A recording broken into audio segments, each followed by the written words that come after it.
حضرت فاطمہ زہرا سلام اللہ علیہا کی بابرکت چادر۔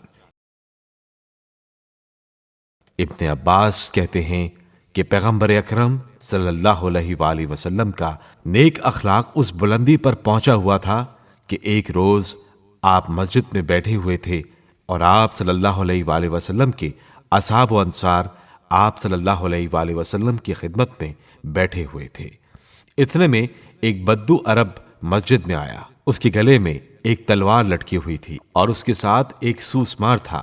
اس نے آتے ہی ایک آواز بلند کی، اے محمد، تو ایک جھوٹا جادوگر ہے۔ جیسے ہی اصحاب نے اس کی جسارت کا مشاہدہ کیا تو اس کو قتل کرنے کے لیے کھڑے ہو گئے، لیکن حضرت صلی اللہ علیہ وآلہ وسلم نے ان کو اس کام سے روکا اور اس بدو عرب سے فرمایا، اے عرب برادر، کس کی تلاش میں ہو؟ اس نے کہا، جھوٹے جادوگر محمد کی تلاش میں ہوں۔ حضرت صلی اللہ علیہ وآلہ وسلم نے فرمایا، محمد تو میں ہوں، لیکن نہ جادوگر ہوں اور نہ جھوٹا، بلکہ خدا کا رسول ہوں۔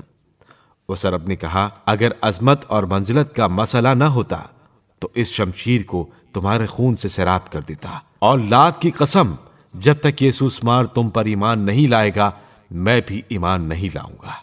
پھر اس نے اس سوسمار کو چھوڑ دیا۔ رسول خدا صلی اللہ علیہ وآلہ وسلم نے فرمایا، اے سوسمار۔ اس نے جواب دیا، لبیک۔ فرمایا، میں کون ہوں؟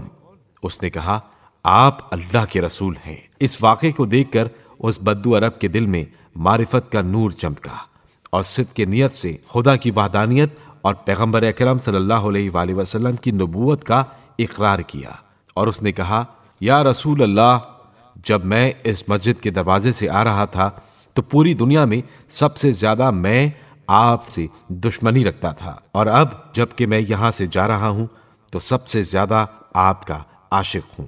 حضرت صلی اللہ علیہ وآلہ وسلم نے اپنا دست مبارک بڑھایا اور اس اعرابی نے آپ صلی اللہ علیہ وآلہ وسلم کے دست مبارک پر اسلام قبول کیا۔ اس کے بعد حضرت صلی اللہ علیہ وآلہ وسلم اپنے اصحاب کی طرف متوجہ ہوئے اور فرمایا، اپنے اس عرب بھائی کو قرآن کی کچھ سورتیں سکھا دو۔ جب وہ چند سوریں سیکھ چکا تو آپ صلی اللہ علیہ وآلہ وسلم نے اس سے فرمایا، تیرے پاس کچھ مال ہے؟ اس نے کہا، اس ذات کی قسم جس نے آپ کو حق کے ساتھ نبی بنا کر بھیجا ہے، ہم بنی سلیم 4000 کی تعداد میں ہیں، اور ان میں مجھ سے زیادہ تنگ دست اور فقیر کوئی نہیں ہے۔